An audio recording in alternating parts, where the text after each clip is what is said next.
오늘 함께 읽은 본문은 솔로몬이 성전을 봉헌하면서 드린 기도의 내용입니다.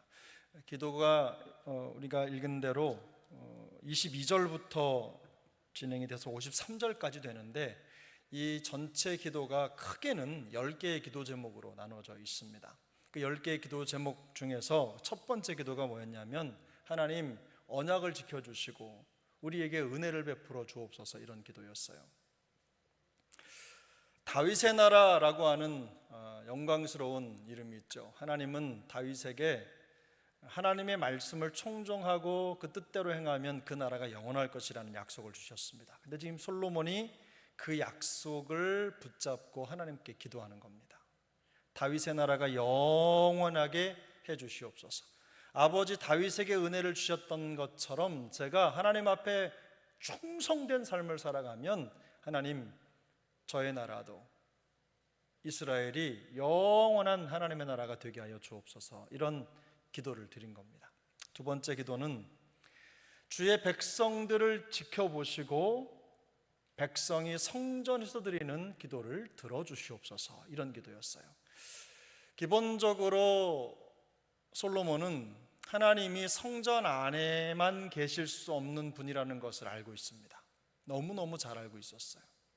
그런데 굳이 성전을 지어서 이스라엘 백성 가운데 두는 이유가 무엇이냐? 바로 백성 중에 거하시는 하나님에 대한 그 임재의 상징으로서 성전이 존재한다는 겁니다.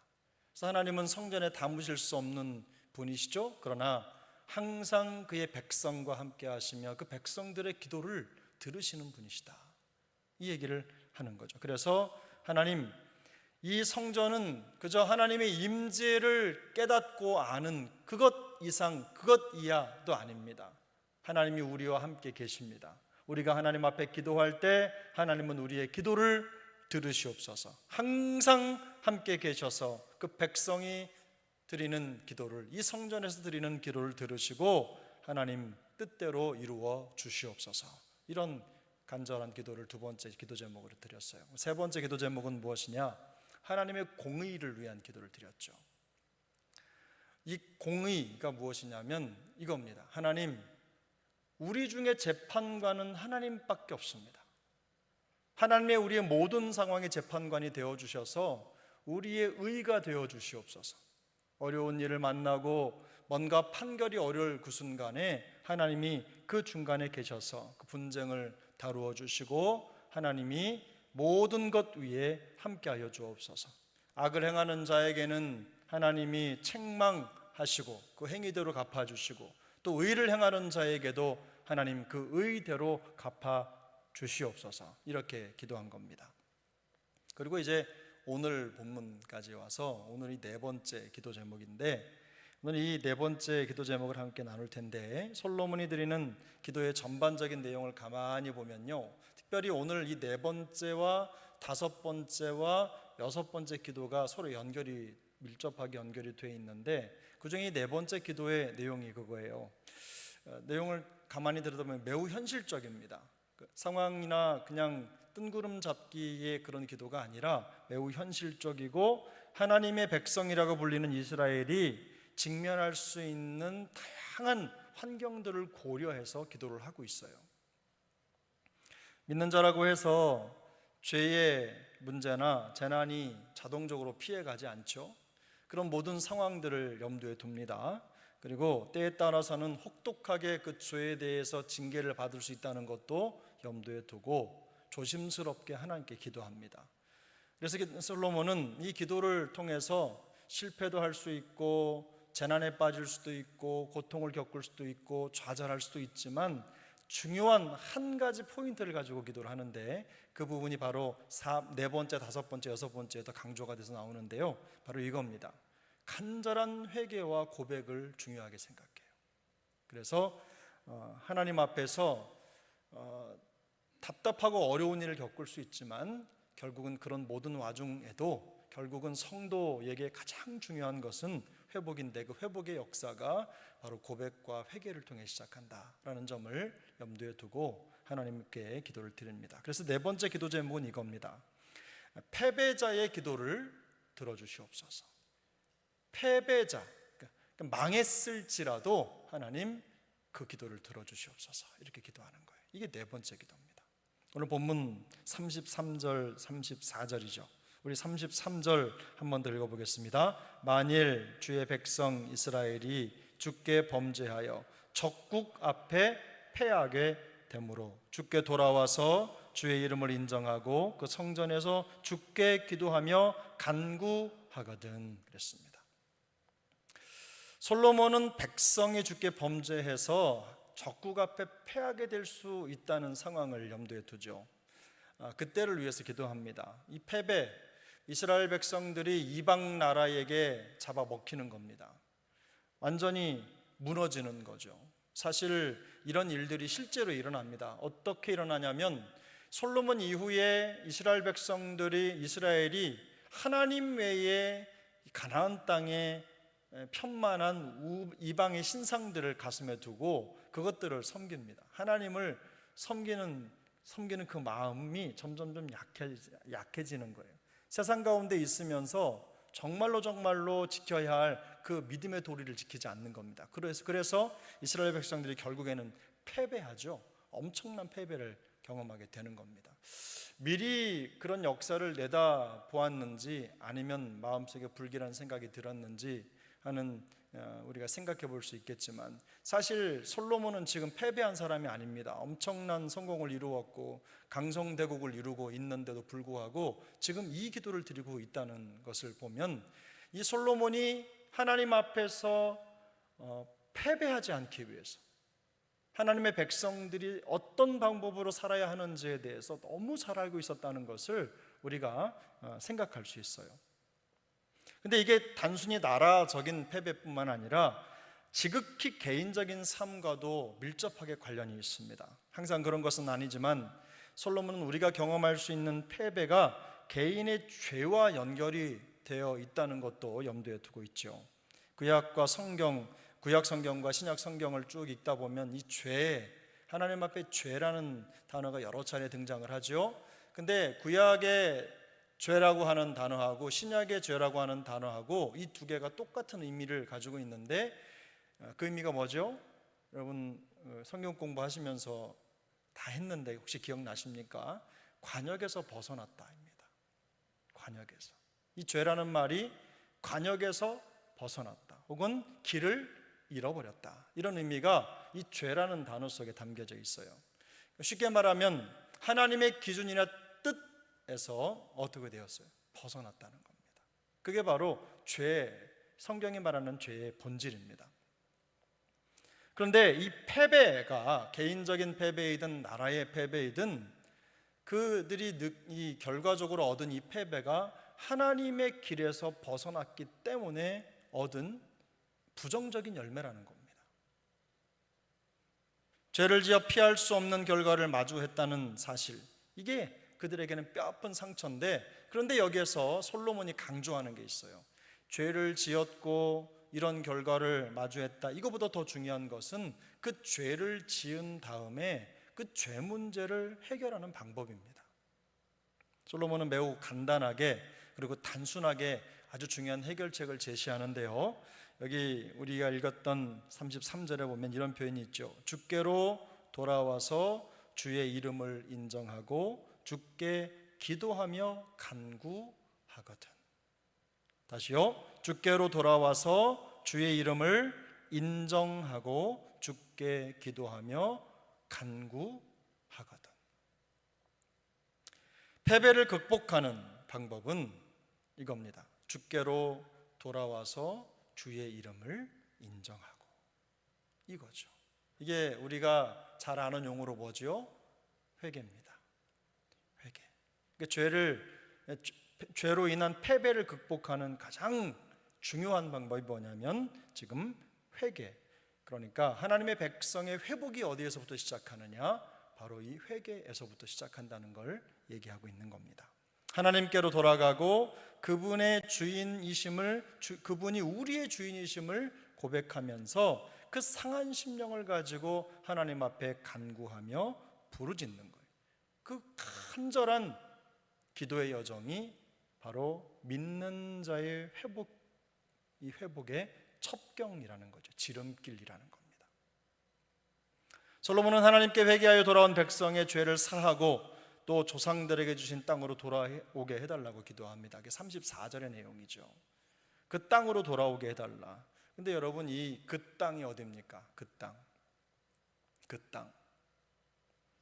지금 솔로몬이 서 있는 땅이 바로 하나님이 그들에게 약속한 땅이잖아요. 근데 지금 그 땅으로, 조상들에게 주신 그 땅으로 돌아오게 해달라고 기도하고 있어요. 마치 앞으로 일어날 바벨론 유수, 이방 민족의 포로가 돼가지고 죽을 지경에 있는 그 백성이 하나님이 회복의 은혜를 경험하면서 그 땅으로 돌아오는 광경을 생각하게 하는 그 장면이죠. 그런데 아직 그 일은 일어나지 않았어요. 근데 지금 솔로몬이 그렇게 기도하고 있어요. 그래서 이 그 땅, 여기서 말하는 그 땅이라고 하는 것은 단순히 물리적인 땅이라기보다는 하나님께서 그들에게 허락하신 땅이죠. 그 자리입니다. 백성의 자리이고 바로 성도의 자리를 말하는 거예요. 회개하고 어디로 돌아와야 됩니까? 성도의 자리로, 백성의 자리로 돌아오는 것이 바로 진정한 회복이라는 것입니다. 바로 그것이 솔로몬이 말하고 있는 것이에요. 누구든지 실패를 경험할 수 있습니다. 하지만 모든 실패자가 회복의 자리에 서는 것은 아닙니다. 어떤 사람은 그 실패의 늪에 빠져서 나오지 못하죠. 계속해서 실패로만 가지만, 또 어떤 사람들은 그 실패의 자리에서 다시 회복의 자리로 옮겨가는 겁니다.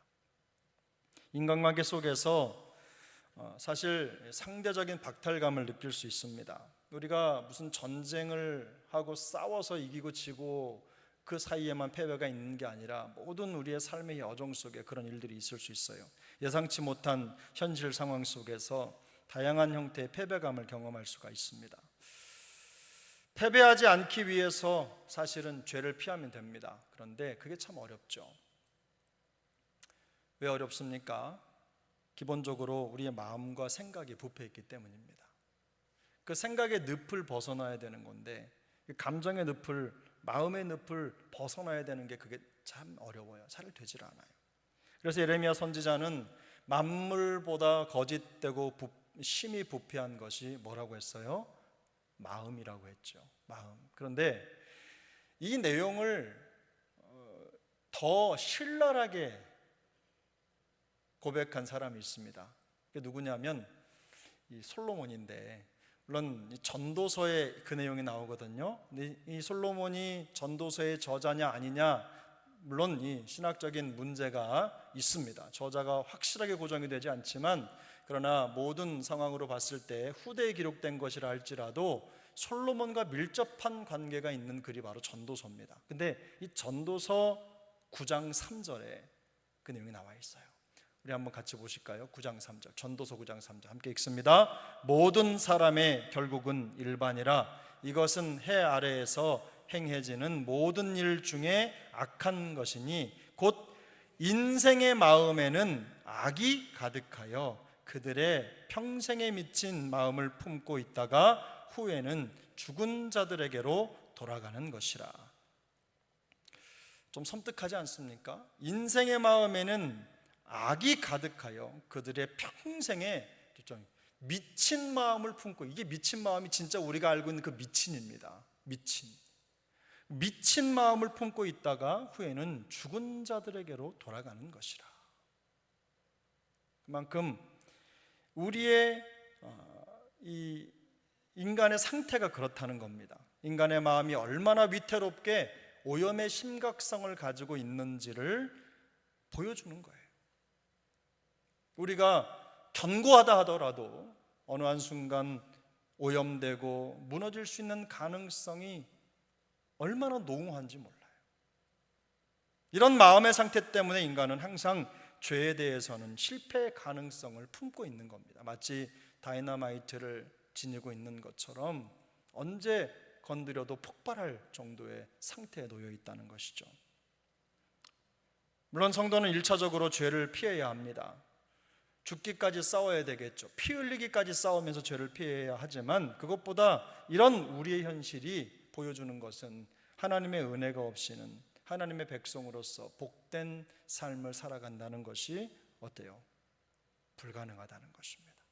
그런 삶을 유지하는 게 어렵다는 거예요. 그래서 솔로몬은 죄로 인한 패배에 기도의 무게를 두지 않습니다. 그저 죄를 짓고 하나님 앞에 내 상태가 어떤 걸 올려드리는 정도의 무게를 두지 않고 하나님을 떠났던 죄의 길에서 돌이켜서 주께로 돌아오는 회개, 그 회개에 중심을 두고 있는 거예요. 그러니까 기도가 어디로 향하고 있어요? 하나님 아버지, 죄로 인해서 패배할 수 있지만 그러나 주께로 돌아와 주의 이름을 인정하고 하나님 앞에 기도하고 간구하면 이라는 단서를 붙이고 있는 거예요.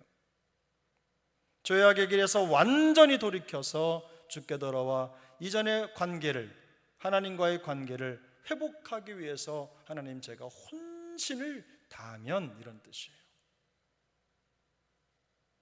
회개는 단순히 죄를 뉘우치는 정도가 아니죠. 의지적이고 적극적으로 죄의 길을 떠나려는 몸부림입니다. 회개입니다. 회개는 죄의 길에서 돌아선 흔적이 삶 속에 구체적으로 나타나는 보이는 삶이에요. 구체적으로 드러나는 거예요. 여러분 33절에 보시면 이런 표현이 있죠. 주의 이름을 인정하고, 찾으셨어요? 주의 이름을 인정하고. 근데 이 인정하다라는 말이 본래는요 찬양하다 이런 뜻이에요. 찬양하다. 단순히 마음속으로만 그렇게 새기고 받아들이는 게 아니라 하나님 앞에 돌아선 모습이 구체적인 뭘로? 찬양과 예배로 나타나는 삶이라는 겁니다. 구체적으로 나타나야 된다는 거예요. 단순히 죄를 고백하는 단계에 머물러 있는 것이 아닙니다. 하나님의 길을 떠남으로 깨어졌던 하나님과의 관계를 회복하기 위해서 다시 하나님께로 돌아와서 그 이름이라고 했죠. 그 이름을 인정한다는 건 뭐예요? 하나님의 권세, 하나님의 주권, 하나님의 능력을 인정하고 찬양하는 그 마음, 그리고 적극적인 삶으로 하나님 앞에 돌아섰다는 것을 어떻게 해요? 보이라는 겁니다. 거기까지 나아가야 된다는 거예요. 실제로 우리는 수많은 패배의 상황을 직면하면서 살아가죠. 또 말씀드렸지만 관계의 실패에서 오는 결과들이 있습니다. 이웃과의 관계에서 화가 나기도 하고요, 때로는 다른 사람을 화나게 하기도 하죠. 우리 때문에 화나는 사람들도 있습니다. 또 저 또한 다른 사람 때문에 화가 나기도 하지만 저 때문에 화가 나는 분도 계시겠죠. 일평생 살아가면서 누구와도 척지지 않고 살아갔으면 좋겠지만 참 그게 어렵습니다. 재정적인 어려움이 우리의 실패 요소가 될 수도 있고, 사업 실패, 그래서 재산을 잃어버리는 거, 이런 것들도 우리가 실패라고 말할 수 있는 것입니다. 목사로서 제일 어려운 건 인간관계에서 관계의 실패인 것 같아요. 항상 강단에 서서 말씀을 전하고 또 뭔가를 권면해야 되는 그런 자리에 있다 보니 어떨 때는 그런 생각이 듭니다. 말씀 전할 때만 나오고 꼭꼭 숨어 살다가 말씀만 전하고 그렇게 살았으면 별일 없을 텐데 하나님은 왜 목사를 세상 가운데 두셔서 이렇게 고통스럽게 하실까, 이런 생각을 할 때가 있어요. 그게 뜻이지만 하나님의 섭리지만, 그러면서 이 세상 가운데 삶으로 말씀의 영향력을 드러내는 것이 우리에게 부여된 사명이지만, 차라리 저기 수도원 속에 수도승이라면 더 낫겠다. 존 버년이 감옥에서 깊은 글을 쓰잖아요. 본해퍼가 감옥에서 깊은 글을 쓰잖아요. 역사적으로 보면 정말 누구와 접촉하지 않고 홀로 있을 때 하나님과 더 깊은 만남을 만났던 사람들의 글을 우리가 읽습니다. 토마스 아케피스라고 하는 분, 이런 분들도 그리스도를 본받아라고 하는 정말 역작을 남겼죠. 성경 다음으로 많이 읽히는 책 중에 한 권인데, 그런 책들을 적은 상황을 보면 전부 다 너무너무 힘든 상황이었어요. 혼자 있는 외로운 시간, 주님과의 깊이가 깊어지고 보일 것도 없고 감출 것도 없는 그런 상황 속에서 어쩌면 요즘에는 더 깊은 책이 나오지 않는데요, 세상에 너무 많이 노출이 돼서 그런 것 같기도 하다라는 생각을 할 때가 종종 있습니다. 가끔 이 패배라고 하는 것을요, 멀리 갈 것도 없이 집에, 우리 가정에서도 경험합니다. 반항하는 애들만 봐도 내 인생이 실패한 건가 이런 생각이 들어요.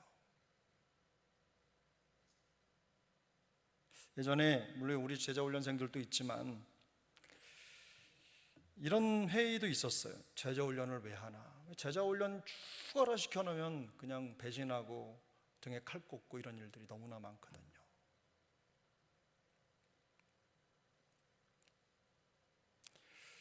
하나님 앞에서 목숨 걸어 교회를 위해서 죄 나라 위에 달려가겠다고 헌신 맹세하고 교회를 무너뜨리는 일에 앞장서는 사람도 있어요. 내가 지금 뭘 하고 있는지를 모르는 그런 사람도 있어요.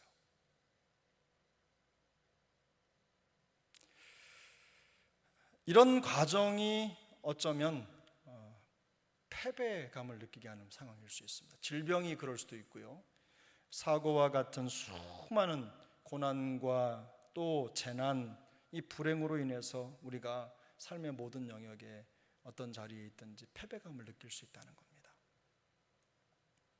그런데 이런 상황 속에서 우리가 여기까지 감정으로 끝나면 좋은데 이 죄악된 생각이나 감정이 결국은 행동으로 연결이 되는 거예요. 그래서 더 큰 죄를 만드는 거죠. 항상 그런 것은 아니지만 때때로 종종 그런 일들이 발생합니다. 그러나 우리가 이런 상황에 놓여 있고 어떤 패배감에 휩싸여 있든 간에 그 해결책이 항상 같다는 거예요. 무엇입니까? 회개하고 하나님께 돌이켜서 하나님 앞에 서는 거예요. 성도에게 있어서 다른 해결책은 존재하지 않습니다. 가장 먼저 이게 돼야 되는 거예요.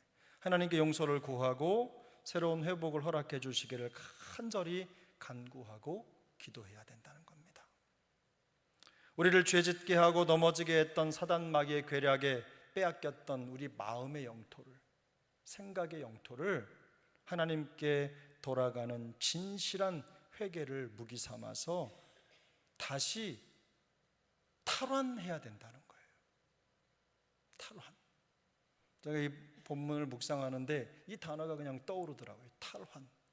빼앗겼던 그 땅을 죽자 하고 싸우고 또 올라가서 탈환하는 거예요. 죄에 포로되고 정복된 우리의 마음을 하나님과의 올바른 관계로, 친밀한 관계로 되돌려 놓는 거예요. 가만히 한번 생각해 보세요, 여러분. 우리의 삶 속에 있는 여러 가지 일들이 있습니다. 지금 우리 교회가 겪고 있는 이런저런 일들도 있고, 가만히 생각해 보면 여러분, 그런 일들을 통해서 여러분의 마음이 흔들리고 이쪽 저쪽으로 감정이 치우치고 무너지고 있습니까? 그렇다면요, 그 마음의 영토를 빼앗기기 시작한 겁니다. 그런 과정을 통해서 여러분 기도하셔야 돼요. 하나님이 그 마음 속에 계시다는 거, 우리의 삶 가운데 여전히 역사하고 계시다는 걸 믿고, 물론 다른 편으로 해야 될 일도 있습니다. 그런데 성도의 본분은 마음의 영토를 지켜내는 거예요. 하나님께 돌아가는 거, 진실한 회개를. 우리 중에 다 잘한 사람 없죠. 다 잘못이 있습니다. 그런데 이런 때에 우리 스스로의 자리를 한번 이렇게 돌아보는 거예요. 정복되고 포로됐던 우리의 마음을 다시 하나님께 친밀한 관계로 돌려놓는 거예요. 이런 관계에 여러분이 마음을 빼앗기다 보면 잃어버리는 게 있는데, 그게 뭐냐면 하나님과의 관계, 기도 자리를 놓쳐버리고 예배의 자리를 놓치고 말씀 읽는 시간을 빼앗기고 영적인 교제할 수 있는 것들을 다 놓쳐버리는 거예요. 사단이 원하는 게 그런 겁니다.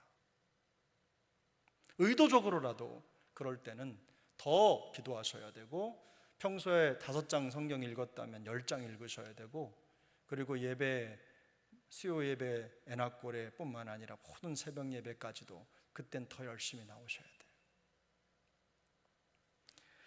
제가 새벽마다 기도를 한 절씩 이렇게 올려드리는데요, 제가 솔직하게 말씀드립니다. 여러분, 기도요, 그거 카톡에 기도 똑같은 시간에 올리는 거, 그거 카톡에 예약 문자 있어요.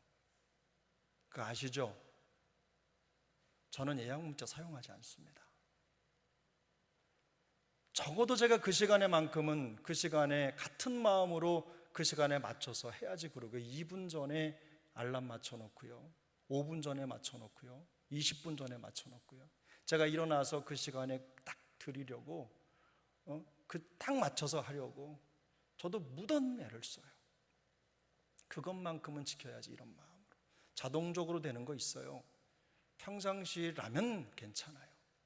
자동적으로 되고 우리가 뭐 여러 가지 있잖아요. 그런데 우리가 깨어 있어야 하고 더 하나님 앞에 뭔가를 드려야 할 땐요, 그 자동을 믿으면 안 됩니다. 영성은 수동일 때가 많아요. 내가 지켜야 되고, 내가 해야 되고, 내가 기도해야 되고, 내가 붙들어야 되고, 그래야지 흔들림이 없는 거예요. 아무것도 아닌 것 같아도 여러분, 그 기도문을 만드는 손길, 또 함께 기도하는 손길, 얼마나 여러분 같은 마음으로 가는데 중요한 포인트가 있습니까? 그럴 때 잠깐이라도, 다만 몇 초라도, 몇 분이라도 함께 하는 거, 기도에 내 마음을 쏟아놓는 거, 다시 자리로, 그 땅으로 돌아가려고 하는 의지가 우리에게 있을 때 회복의 역사가 나타나게 되는 것입니다. 믿음의 처음 자리로 돌아가는 거예요. 이것이 오늘 본문 34절에 나와 있는 조상들에게 주신 땅으로 돌아오게 하옵소서라는 솔로몬의 기도가 가진 진짜 의미입니다. 올해 가을 사역이 우리 모두에게 놀라운 회복의 기회, 회복의 땅이 될 수 있기를 축복합니다. 멀리 떠나가 있었던 마음이라면 다시 돌아오고 새롭게 되기를 바라요. 이전의 모든 상황은 벗어나서 이제 이 가을 학기에 하나님이 주신 시간을 통해서 새롭게 세워지고 변화될 수 있기를 바랍니다. 성도의 패배는요, 근본적으로 하나님과의 관계에 매우 밀접하게 연결이 되어 있습니다. 메마르고 힘든 사람들을 가만히 들여다보면요, 현실적으로 상황적으로 어렵기 때문에 그럴 수도 있겠다 생각하겠지만, 적어도 성도들 중에요, 그런 분들 보면요, 하나님과의 관계가 끊어져 있어요. 감정이 요동치는 분들을 한번 보십시오. 대부분 하나님과의 관계가 어제든 오늘이든 순간이든 끊어져 있을 때가 그런 현상이 발생하거든요. 솔로몬이 이토록 하나님과의 관계 회복을 위해서 기도하는 이유가 있어요. 하나님의 백성에게 있어서 실패는 다른 실패가 아닙니다. 하나님과의 관계의 실패라는 거예요. 어떤 삶이 하나님의 축복과 행복을 가져오는지를 분명하게 알고 있는 겁니다. 그래서 이 기도는 하나님의 은혜 없이 하나님의 백성으로서 복된 생활을 할 수 없다, 그런 생활을 유지할 수 없다라고 하는 이 솔로몬의 영적이고도 현실적인 자각에서 나온 기도의 제목이라는 겁니다.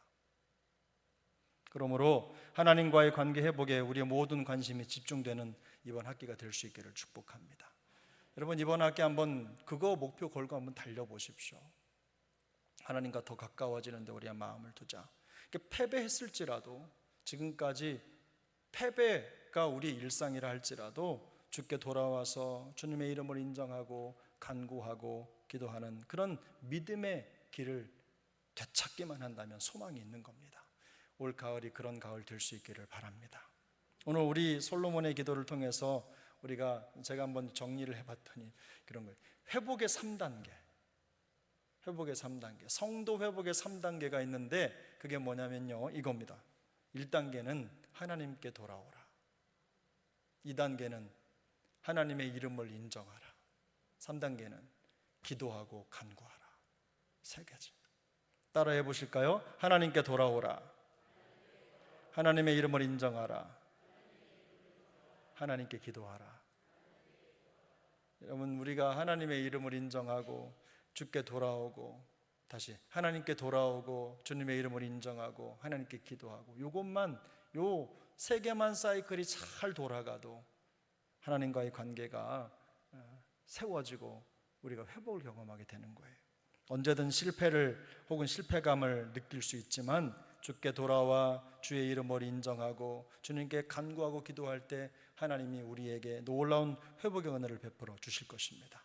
저는 우리 모두가 다 이 회복의 주인공 되시기를 소망합니다. 우리 가정도 또 우리 삶의 현장도 회복되고 새로워져야 될 것들이 많이 있을 텐데 하나님의 은혜 주셔서 하나님 우리를 그 회복의 도구로 사용하여 주시고 올 가을 주께 돌아와 하나님의 이름을 인정하고 기도할 때 주여 이루어 주시옵소서 이렇게 기도하고 회복하는 우리 세종항 식구들 다 되시기를 예수님의 이름으로 축복합니다.